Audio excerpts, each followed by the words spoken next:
everybody. Today's guest is Vanessa Colella, Chief Innovation Officer at Citi. Vanessa is tasked with incubating and accelerating innovations that give Citi, a 200-year-old financial institution, a competitive edge. Before becoming Chief Innovation Officer, Vanessa led venture investing and previously ran marketing for Citi's North American Consumer Bank. Prior to joining Citibank 10 years ago, Vanessa was an entrepreneur in residence at US Venture Partners, SVP of Insights at Yahoo, and a partner at McKinsey Company. Vanessa resides in San Francisco with her husband and son. Welcome to the show, Vanessa. Thank you so much for having me. Looking forward to it. So Vanessa, first, I wanted to start with a little bit of background. You definitely took a really unconventional path to get to where you are today. For context, I grew up on a hippie commune in Northern California. And so my path to becoming someone involved as a tech investor and also as a tech founder was definitely not a straight line.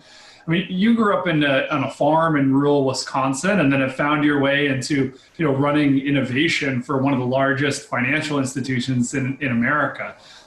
Help us understand, what does that path look like? And maybe is there a through line that's carried you from where you grew up to where you are today? Well, thank you for that. I mean, I've been super lucky to have been able to do lots of different things in my career. And I would say, how did I get from there to here? It's a really long story, but I've always been lucky enough to be able to follow my passions. I started out of college. I was part of the Charter Corps of Teach for America. And I was really interested in how could we transform a mammoth system that, in my view, really needed changing. I was a public school kid in Wisconsin, and public school where I grew up was completely different than where I taught. And I think if there's a through line, it's really that, I've always been interested in transformation. I've always been interested in how can you take complex and scaled systems and try and rethink what they could deliver to the world. And we aim to do that through Citi Ventures, through innovation at Citi every day that we can. And you got your doctorate from MIT and you were involved in the media lab, right? Is that, talk a little bit about that experience and maybe anything that has shaped your work today as a result of that. Sure. So I was actually in graduate school first at Columbia, and my mother, who's an artist, had gone back to grad school to study computer science. And I called her and she said, the stuff I'm doing is way more interesting than the stuff you're doing. And so I applied to go back to MIT and got accepted to the Media Lab. And it was fascinating, actually. It was really the first time that I got deeply involved in technology was in grad school. And the great thing about it was that it was really all about application of technology, right? It wasn't necessarily tech for tech's sake, but how do you apply technology to change the world? And it's something that I talk about a lot when I'm mentoring people. At this point, you have to understand technology because that is a big part of what's going to shape our world. And whether or not you want to be in a technical field, understanding that language and understanding what the possibility of it looks like is critically important to driving any kind of change. So I had a great time at the Media Lab, and while I was there, worked on some things that actually are sort of coming back today around how can we use technology or leverage technology to help people make decisions that are more effective, better decisions for them. And that's something that at Citi and Citi Ventures we think a lot about. Yeah, Adam and I talk about this a little bit lately, which is that now all companies are tech companies, right? And all companies are now, big and small, in competition with tech companies, especially when it comes to access and the kind of talent that they need. But maybe let's kind of talk a little bit more about the innovation topic. I think that would be a really interesting thing to drill into, Adam. I know you had a couple questions there. Yeah, I mean, so look, people don't always think of big banks as pinnacles of innovation, yet Citi seems to stand out. You guys are a 200-plus-year-old bank, but you're on Fast Company's list of best workplaces for innovators. What's your secret sauce? Well, thanks, Adam. I think one bit of our secret sauce is that while I am Chief Innovation Officer at Citi, innovation does not start and stop with me or my team.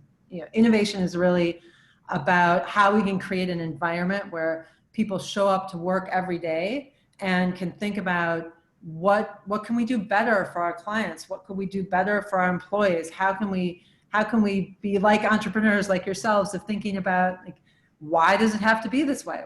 Why can't we do it better? Now, the trick to that we've found is that, when you're in a large institution, particularly in financial services, where safety and soundness is of critical importance, you can't just have a culture where everybody comes in and decides they're going to do something different today. I mean, Adam, you were in the medical field. I often tell people it's a little bit like if you're going into surgery and you're lying on that cot with what sort of feels like a piece of paper on top of you, which is a somewhat vulnerable moment for most of us. The last thing you want is your surgeon to come along and say, hey, I was thinking today I'd try something new. Right? You want your surgeon to say, like, I have done this procedure 1,000 times. You're going to walk out of here this afternoon, a stronger man, and that's it.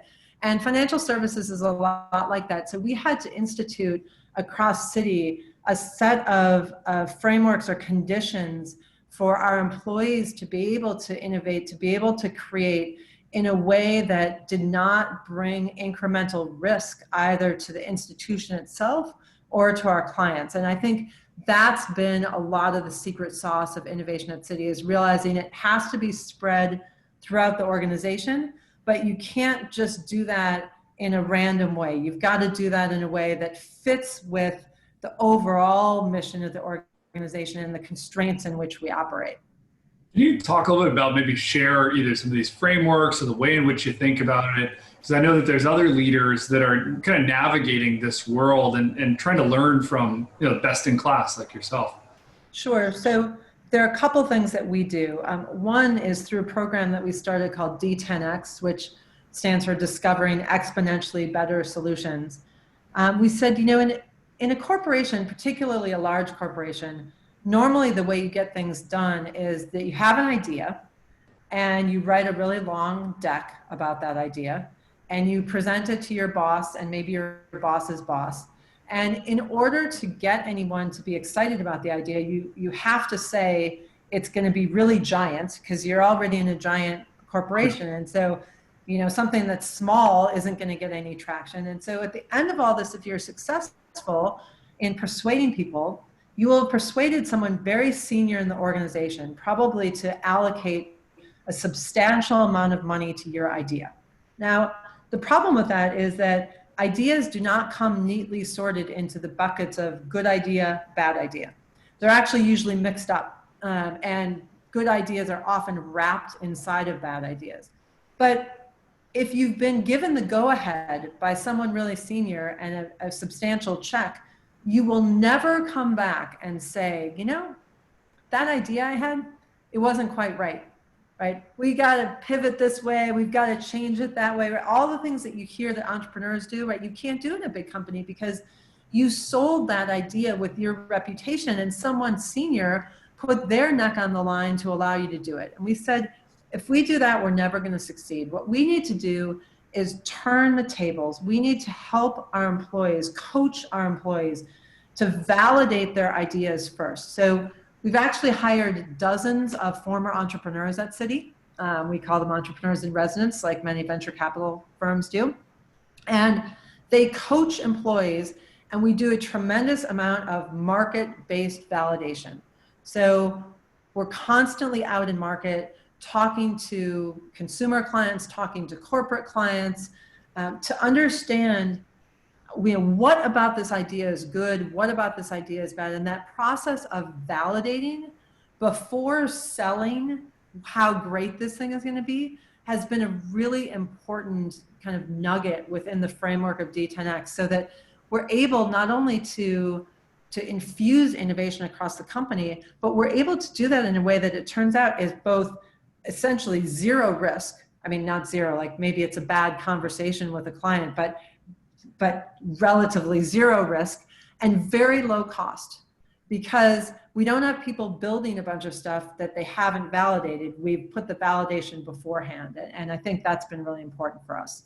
Can I just want to double click into that one more layer, which is understanding how you think about and I might not use the right terminology in your case, but like, how do you think about core innovation versus innovation that might not be just about the core business, but that might be longer term? So do you have ways in which you organize the world into like short-term, mid-term, pie in the sky, or do you have ways of organizing it around like core innovation versus like ancillary or concentric circles around core ideas? Because I think a lot of other leaders are trying to understand, like, how do you organize the world and how do you allocate resources appropriately given time horizons and given competing priorities? Yeah, so it's a great question. And I think if we'd been doing this podcast 10 years ago, it'd be a very different answer. So 10 years ago, you might have thought about time horizons and said, you guys work on core, we're working on this other stuff. If the last year has taught us anything, it's that all those time horizons have completely collapsed. And the technology is now available so that disruptive innovation can happen just as quickly as core innovation. It's not as though one takes longer than the other. So we don't really think about it from a time horizon view. And we also don't think about it from, oh, you're working over here in core, so you just think about like small incremental things. And you're working in this special group, so you get to think about big things. In fact, we spun out a company earlier this year called Proximity, which is all around corporate governance and proxy voting and making that system better for shareholders and for companies. And it was the whole idea, and the whole creation of the company came from two people who had combined over 25 years of experience in our custody business. Mm-hmm. If we had told them, hey, Dean, John, you can only do incremental things, they never would have been able to come up with this. So what we do is we try and create these environments where whether your idea is incremental or it might be more disruptive, you have the tools and the coaching and the capabilities at your disposal to figure that out. And by the way, as you both know, as entrepreneurs, you don't really know at the beginning if your innovation is going to be incremental or if it's going to be disruptive. And so we don't try and bucket it that way. We try and recognize that with the technology that's available today, if we have the right frameworks in place, then we should be tapping into the ingenuity both across the company and externally in our work with startups. Interesting.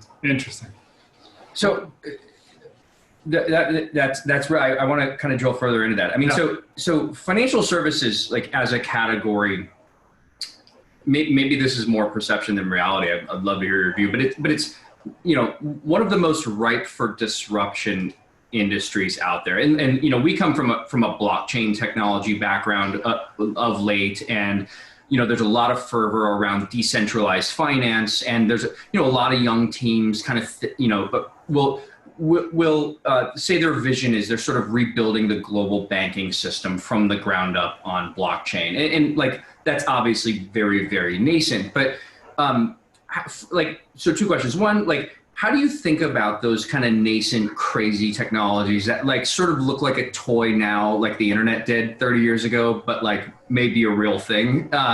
And then like, how do you deal with the innovative opportunity / the competitive threat?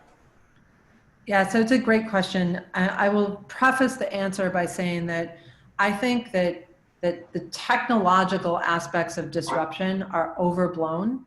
And I don't mean that technology is unimportant. I mean that we are fixated and fascinated by technology.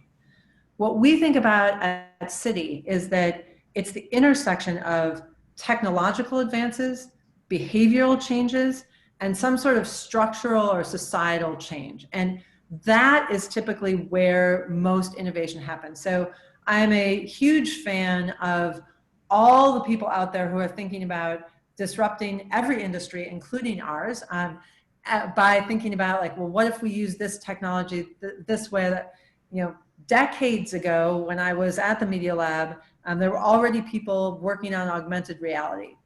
That technology has been around for a long time. It has not taken over our lives yet because people's behavior hasn't changed. So when we think about disruption, Adam, we think not just what new technologies will allow us do things differently, but how could we reframe financial services, right? So I'll give you one really straightforward example, which is in my industry, in financial services, banks typically deal with the money that you have, right? So we either help you save it or we help you invest it, and that's all great, right? And that's all really important, right? You want a trusted, safe place.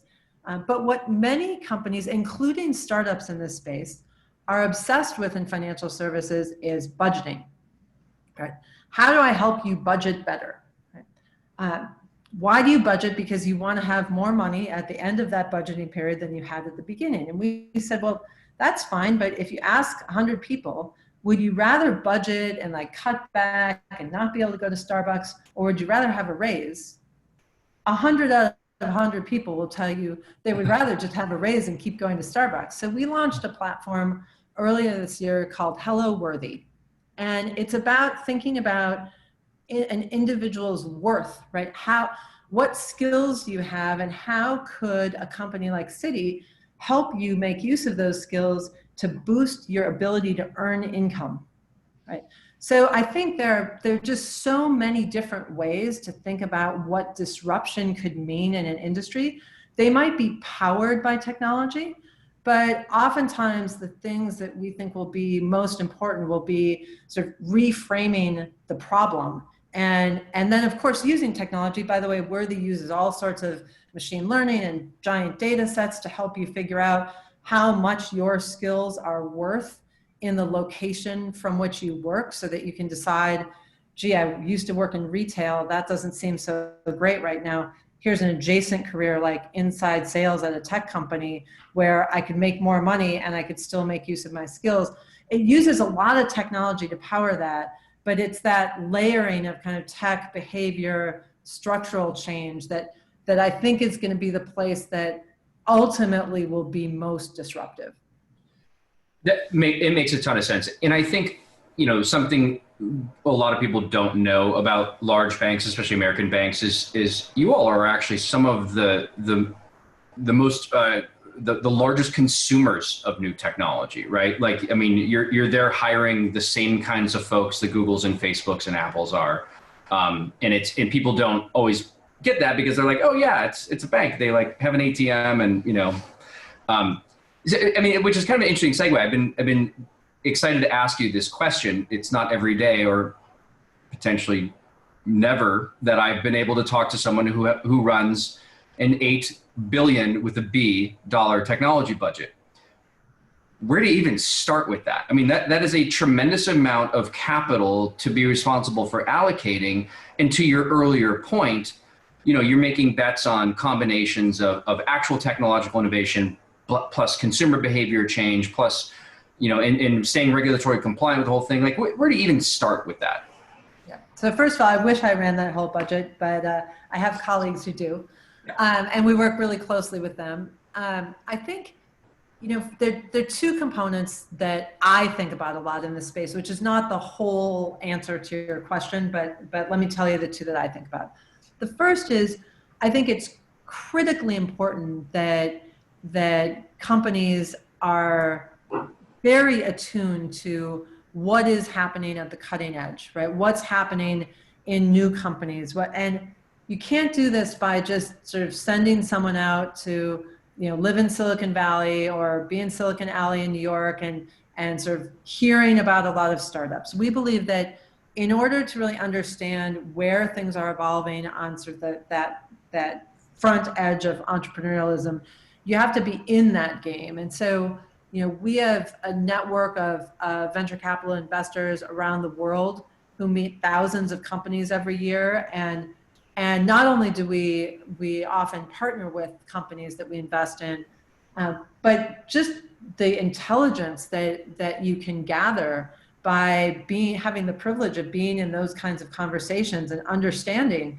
when does blockchain go from being like kind of a crazy out there thing to, hey, wait a minute, I'm now hearing lots of different people talk about how that could be utilized in a regulated environment and what it would look like. So we think having a pulse on what's happening in the entrepreneurial world is absolutely critical to being able to power the technology that really powers the bank, right? Because you've got to figure out what those new solutions. So one is that external pulse. The second thing that we think a lot about is talent. And yes, we do hire the same kinds of people that go to work at Google and Facebook. In fact, I have many of them in my team, and they're extraordinarily talented. The challenge is that if you don't know, like exactly in your question, if you don't know that banks do this, and you have great engineering talent or data science talent or design talent, how would you ever know to come to a bank? Right? My son is 7. If I ask him, to draw a bank, he draws like what looks like a big house. And if he were really precocious, he'd probably put columns in front of it. It's not like being a firefighter where it's totally obvious what everybody does. So we started a program a couple of years ago called Cupid, which is Citi's university partnership in innovation and discovery program. And the whole point, which I guess came out of when I used to teach high school, was we live in a society where careers and jobs are almost completely opaque. So what if we could bring in interns who had, amazing engineering skills, amazing data science skills, diverse perspectives?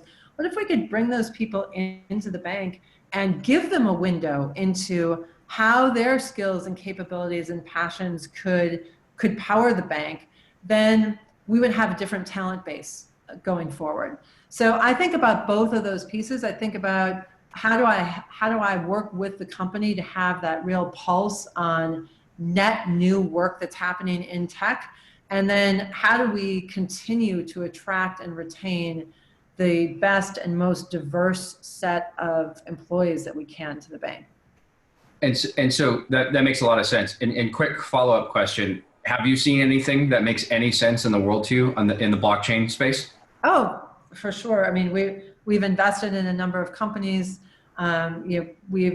What I would say is that we do, as you asked in your question, Adam, we do still think it's nascent, but we are. My emerging tech group spends a lot of time in this space, and I think, the world is changing a lot right now. Hopefully, coming out of all of this for the better. And there's no time that change takes more root than when things are changing. So if there were an opportunity for some of that very nascent technology, I think the nature of the challenges that the world is facing right now will probably crack open a bunch of new surface area for some of those technologies.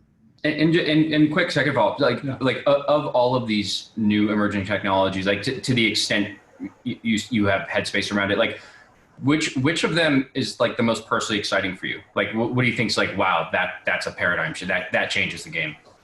So it's not really one technology, but I spend a ton of time thinking about what we call banking at the edge, but really just thinking about the fact that the world is now this massive, very heterogeneous network.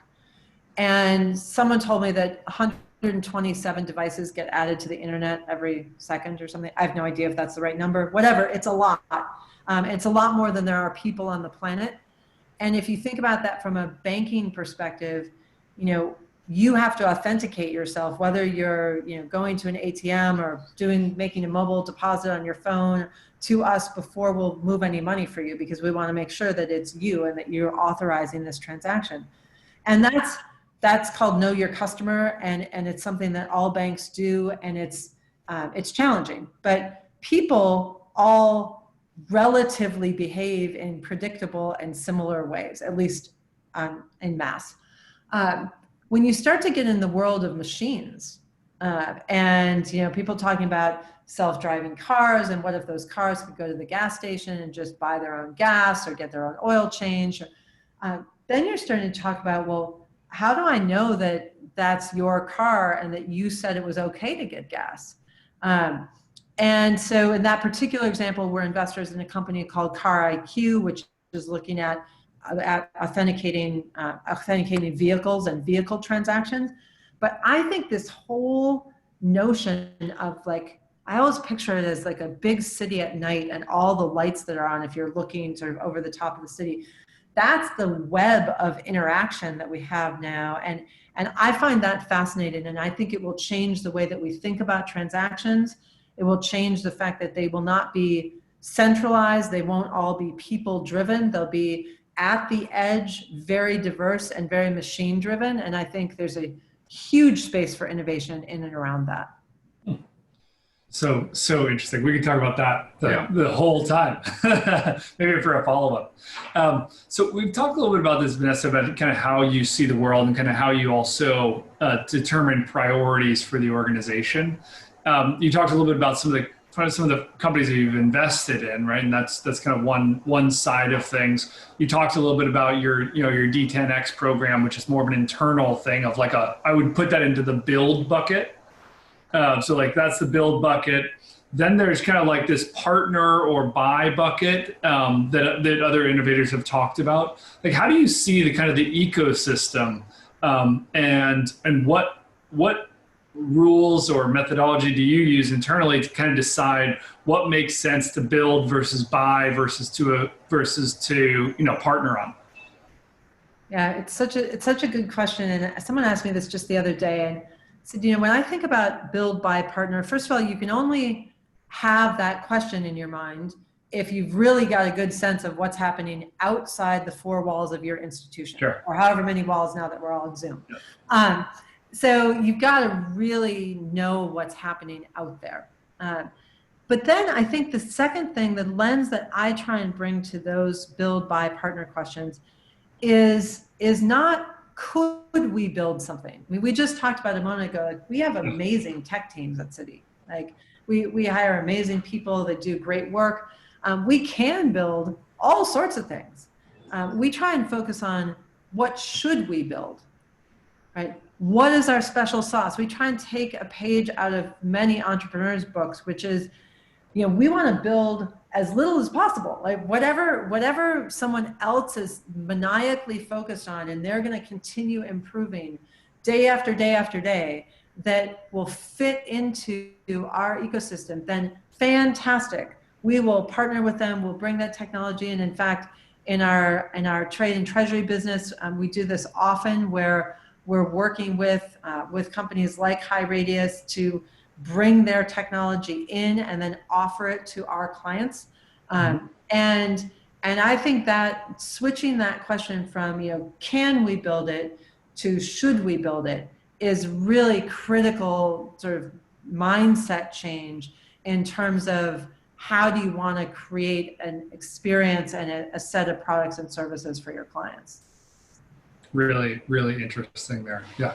So, Vanessa, we'll shift gears a little bit. I have a feeling this is going to be an interesting topic too. I mean, so your imperative across 200,000 employees in almost 100 countries is to innovate, right?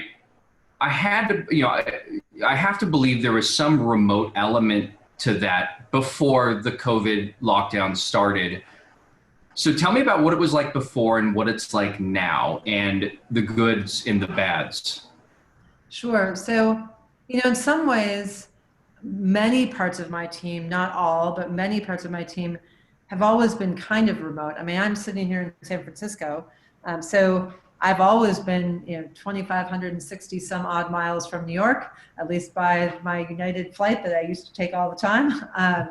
And what I've said to my team is, before the pandemic, being remote had a lot of pluses and a lot of minuses, right? The pluses were, by being immersed in a different environment, and geography is part of that environment, and the people around, and obviously in San Francisco, sort of the startup community, gives you a different perspective on things. And I am a huge believer that bringing different perspectives into any organization, corporation or any other, is critically important for handling opportunities, handling shocks, et cetera. So we always had that. We always had people who were either remote from headquarters, or even if they were at headquarters, we were in our own space, or we were, external to the company, meeting lots of outside people. But there was also a real disadvantage in that, a lot of work happens in the hallways. And so that meant an immense amount of travel. I probably used to be on the road at least 200 days a year, probably more. And that's obviously changed in some ways. Those of us like the three of us who are lucky enough to have jobs that we can do over video conference, over email, and are still employed and not in harm's way. The fact that everyone is remote has been incredibly democratizing, right? The only thing about it that's not democratizing is I have a lot of days that start at 4 a.m. Like we haven't solved the time zone problem, but we've solved the travel problem. Yeah. I think that, I've written about this. One thing that I am paying a lot of attention to is as companies start bringing some parts of their workforce back to in-person, how do we make sure that that return is equitable? Right? How do we make sure that there doesn't become kind of a tribe of people who are able to go back to the office, which, by the way, if you look at the impacts of both the pandemic, the economic dislocation, and the racial crisis all together, we all know that for both minorities and women, the impacts have been far greater. And so when we say, oh, gee, some people can come back to the office, those people are far less likely to be female or minority. And so how do we make sure as a company that we don't, through no one's bad intent, backslip in terms of where we are in gender diversity and racial diversity? And I think that's a huge focus at Citi, obviously, and I think has to be a societal focus as well. So we've figured out how to do remote work. We've now made investments in companies where we have never met the founders in person, which you both know from your lives, like that would have been unheard of pre-pandemic. So we figured that out. We figured out how to run innovation sessions. We've launched product. I think we're all muddling through it. I would add just one last thing, which is I've written a lot about this as well. I think that it's hard on teams. Yeah. And my ventures team has been amazing at both working together and onboarding lots of new people during this process, from interns all the way through to full-time employees. But I do think it's given us all a different lens on how we think about employee engagement and how important it is to pay attention to the things that are important. Because you can kind of let things slide in the office and you really can't now. Yeah, it's interesting. There's like so many little threads popped up here while you were describing that. I'm gonna try to backtrack them in an organized way. So, there are like, I'll start from the back. So like not letting things go that potentially like in an office setting, it's actually pretty easy to kind of like read body language and or follow up at the water cooler or whatever, and that's basically impossible over video. And then you have this like, well, if my home is my office, then in the workday sort of never starts and never ends. And look, and so you have this immediate boost of productivity, right? I think like the consensus is like you initially get there, but then I think you get this corrosive sort of burnout and decay of morale, and that is not a unique quality to startups or big companies. It's an attribute, a potentially devastating attribute of remote work if not well treated. Do you guys think about that at Citi? I can't imagine it's any easier for a big company than it would be for a small one. Any thoughts on remedies there? Yeah, so it's a really great point, and I think every organization, corporation, nonprofit, has to be thinking about this. I would say that while we are all experiencing, the crises of health, economic dislocation, systemic racism, we're all also each experiencing it uniquely. So it's this very funny kind of thing that's happening in the world, right, where everyone's like in the same boat, but no one's in the same boat. And that, I think, has to be the base level understanding of this, right? People, I think Citi is a great company in terms of, people are able to bring themselves to work. but they don't bring their families to work, and they don't bring their extended relatives to work, and they don't bring, how challenging their commute is to work. I mean, there's just all these parts of people's lives that were sequestered off, even in a company that's incredibly open and inviting to bringing your whole self to the office. And so I think, a lot of this has to be first understanding that the layers of ourselves have all collapsed. I am, an executive, a woman, a working mother, a IT tech support for my son, a dog walker, all at the same time. And it's different for me than for anybody else. So I found myself at least spending a lot more time trying to both understand that everybody's going through something, and then understand that it's different for every single individual in our company. There are no two experiences that are identical. And I think that's just the table stakes for dealing with this inevitable sort of cratering of morale.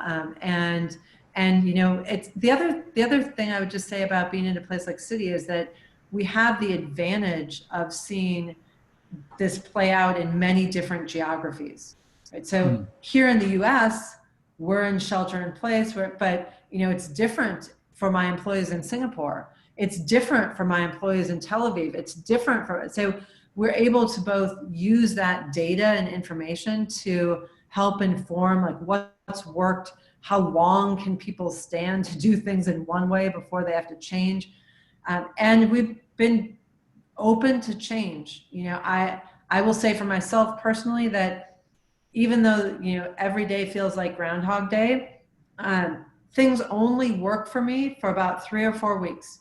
And then for some inexplicable reason, everything stops working.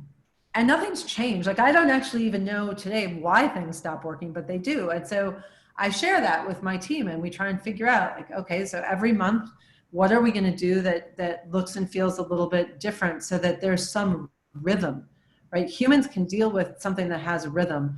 We have a hard time dealing with just like an endless uncertainty. So I think one trick to the morale part of your question is, how do we interject some kind of rhythm for people?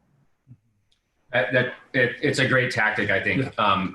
I can absolutely relate to that. Sort of just the expiration date happens and you're forced to find something new. I mean, so it's actually a good transition to this next point that I'm curious about for your group. So look, big enterprises have historically had this sort of like almost unspoken sort of like, hey, we kind of like butts in seats. We like people in our offices. We have really nice offices in really nice parts of New York and San Francisco and LA. Like, we want you to come to the office. We have nice conference rooms. We've created this nice space to innovate together. And now we're all like, that's all out the window for temporarily and hopefully not for forever. Obviously, this will eventually pass. But I think what's interesting is, and look, we have a bias here because our network, Brain Trust, facilitates remote innovation and engineering teams for big companies, right? Because we're remote first. We have no office. We sort of like eat, breathe, and this is our DNA. How does Citi think about how much will come back to in-person and how much may actually grow? Because you're an ever-growing organization, right? Like, how much will grow in a predominantly remote environment? And maybe it just goes completely back to 9 months ago.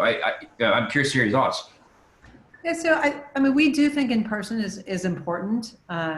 Many parts of our business, as you can imagine, are essentially apprenticeship type parts of the business where seeing and being able to watch what someone else does in order to emulate that is part of kind of on-the-job training that happens at all different levels in the organization. And we are lucky enough to have a very diverse workforce where bringing different people together, lets us make good decisions. So, we are believers that, we want to go back. As I mentioned before, we want to do that in a safe and equitable fashion. And I think that, it's always impossible to predict like 10 years from now, what will things look like? Because there'll be other changes between now and 10 years, so who knows? But I think that the things that are more obvious to me that will change are things such as discretionary travel. Yeah. Like, how often will people feel like I absolutely have to get on an airplane to be at this meeting? It won't be never, right? For sure, right? Even in your work, right? There are times when, like, you say, well, now we really ought to fly and meet that client or what have you. But I think it will be different. And I would say that the work from home stuff, that's more difficult to predict, because some people talk about what we have right now as flexibility. It is not flexibility. When it is mandated, it's not flexibility, right? When my kid is on Zoom school and he's convinced me to get a puppy along with my husband who's in big trouble, and like I'm on Zoom work and my husband's on Zoom work, that's not flexibility, right? That's a different set of constraints, but it's not flexibility. Coming out the other side of this, I do think people will probably think very differently about flexibility, but it's harder to predict that today because none of us can mistake what we have today for flexibility. It was like we used to work from home, and now we sleep at work. Yep. That's been going around for a while, for sure. And Yeah. and even that, I think, is important, that people, I mean, I'm someone who, I'm lucky, right? I do something I'm passionate about. I don't really have a ton of mental separation in a regular time between work and home. Okay. But I think it's critically important that people, whether we're talking about city employees or just people in general, anyone listening to your podcast, really care for their own well-being, right? Like some of the mental health challenges today, some of just like anxiety, sort of low-grade depression, from being in this state of kind of suspended animation in some ways, are real. And so we've been extremely open at Citi and within Citi Ventures about what tools are available to people, what resources are available to people, because while on the one hand it's funny, then you wake up in one morning and think like, it doesn't feel funny today. Like it just doesn't feel good. That's actually a great segue into this thing that Adam and I call the lightning round. So the idea here is just kind of like stream of consciousness answers to a few different questions that we ask all of our guests. So the first one would be, what have you learned about yourself during shelter in place? Well, this is super easy. So I think of myself as a pretty good negotiator. I am nothing compared to my 7-year-old. Like, he has been able to negotiate more things. In fact, I told my boss that when it's time to negotiate my next salary, I'm sending my son in. What kind of dog is he getting? We now are the proud owners of Winston, an English bulldog puppy. Oh, Nice. That's such a good breed. Okay, next one. What is an old way of working pre-COVID that you hope never comes back? I think one thing that all of us being sort of rectangles on a screen has done is really shaken up hierarchies in a good way. Right? Like, it's not like the most important person gets a giant rectangle in the middle, and like the New York Times today had that thing about the convention of like showing by circle size who had the most airtime, who's most important. That doesn't happen in video conference. Everybody's in the same rectangle, and I hope that people recognize that if you really give people the same space and same opportunity, it doesn't actually matter where they are in the hierarchy of an institution. It's awesome. So, Silicon Valley has always been this kind of mecca for innovation, right? It's where so many of the companies that you see that dominate the S&P 500 have been created. But of course, this move to distributed work and capital being raised over Zoom calls, presumably from anywhere. What do you think? Silicon Valley on the way up or on the way down? Both, always. I've lived here for 21 years. I think Silicon Valley is a place of rejuvenation and growth. And so I would say it's impossible to answer whether it will be the same. But there will always be places that are faltering, and there will always be, creative people who come along and figure out how to shift that. Okay, next one. This, you may put your investor hat back on to think about this one. If you could fast forward any specific business, you don't have to name it, just the function of the business, by say 5 or 10 years, which one would it be and why? Okay, I don't have a business, but I'm going to answer by sector, which is maybe cheating in the lightning round. Education. I've been interested in education for more than 30 years. It's really still a relic of an industrial time, and we desperately need to fast forward that sector because we are in danger, if we don't, of leaving countless children behind. Yeah, amen to that. So we'll keep the investor hat on for this one. So given what you know now, and how you obviously you see the landscape in a really interesting way, what's the company or companies that you wish you had invested in the future of workspace outside of Zoom and Brain Trust? Okay, I'm going to cheat a little on this one because I mentioned it earlier, but we invested our own time and energy well pre-pandemic into this area of skills and work and helping people connect what skills they have, what skills they could acquire to jobs that they could get, that they could do from wherever they lived. And we launched Worthy in April, but obviously it was in development much before that. I think we could have never predicted the economic dislocation that is currently occurring both in this country and around the world. But we did predict the fact that, it's important to understand not just the job you have, but the skills you have in order to figure out how you can reinvent yourself.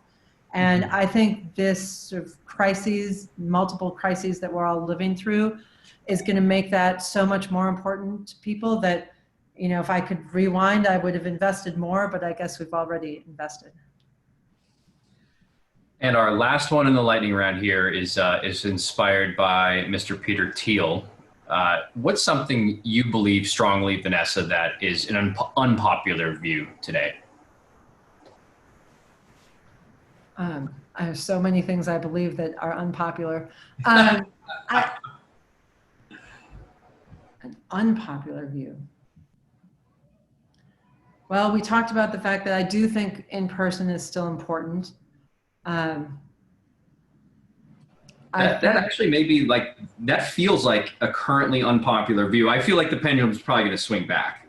Yeah, I think it's important. I mean, there's thousands and thousands of years of evolution, and there's Zoom.